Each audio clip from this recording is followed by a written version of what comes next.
এই পৃথিবীর মধ্যে সবচেয়ে সুরক্ষিত দুর্গ হচ্ছে ফোর্ট নক্স। ভৌগোলিক দিক থেকে ইউনাইটেড স্টেটস অফ আমেরিকার লুইসভিল শহরের দক্ষিণে অবস্থিত, যা মার্কিন যুক্তরাষ্ট্রের মিলিটারি বাহিনী সামরিক বাহিনীতে ঘেরাও করা।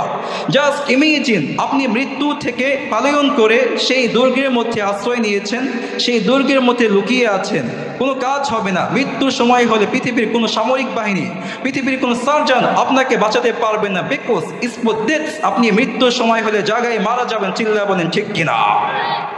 আমরা কিছুদিন আগে একটা নিউজ দেখেছি, ইরানের মিসাইল হামলার ভয়ে ইসরায়েলের প্রধানমন্ত্রী বেনিয়ামিন নেতানিয়াহু সে বাংকারে দৌড়িয়ে দৌড়িয়ে পালিয়েছে, লুকিয়েছে মৃত্যু থেকে বাঁচার জন্য। এই পৃথিবীর মধ্যে সবচেয়ে সুরক্ষিত বাংকার হচ্ছে হটসেস্ট যুগের নির্মিত বাংকার, যার কনস্ট্রাকশন টাইমস অলমোস্ট 22 বছর। ভৌগোলিক দিক থেকে দক্ষিণ পূর্ব ইউরোপের ছোট্ট একটি দেশ আলবেনিয়াতে অবস্থিত। জাস্ট ইমেজিন, আপনি মৃত্যু থেকে বাঁচার জন্য সেই বাংকারে লুকিয়ে আছেন, পালিয়ে আছেন, কোনো কাজ হবে না।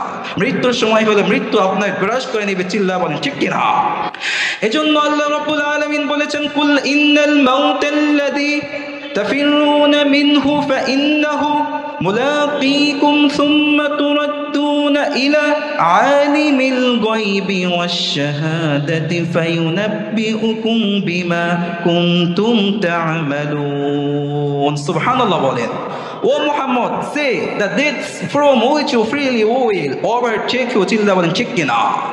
আল্লাহ রাব্বুল আলামিন বলেন, ও মুহাম্মদ, পৃথিবীর সমস্ত মানুষকে বলে দাও, তোমরা যারা মৃত্যু থেকে পালায়ন করছো, তোমরা যারা মৃত্যু থেকে পালায়ন করো, যেখানে যাও না কেন, ফাইন্নাহু মুলাকীকুম, নিশ্চয়ই মৃত্যু তোমাদেরকে গ্রাস করে নেবে। চিল্লা বলেন ঠিক কিনা?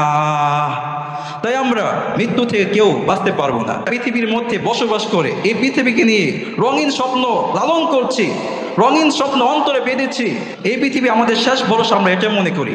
অ্যাকচুয়ালি এই পৃথিবী হচ্ছে মরীচিকার ন্যায়, জোয়ার ভাটার পানির ন্যায়। আপনি যখন মারা যাবেন, এই পৃথিবীর কেউ, কোনো গাড়ি, কোনো বাড়ি, কোনো মানুষ আপনার খোঁজ খবর নেবে না। Because leave the world but think about the আখিরা। আপনি এখনই এই পৃথিবী নিয়ে ভাবা ছাড়ুন, এই পৃথিবীকে নিয়ে চিন্তা করা ছাড়ুন, পরকাল নিয়ে চিন্তা করুন, গবেষণা করুন, পরকালের জন্য পাথেয় সংগ্রহ করুন। This is must to success for your life. এটাই হচ্ছে আপনার জীবনের চূড়ান্ত সফলতা। চিল্লা বলেন ঠিক কিনা?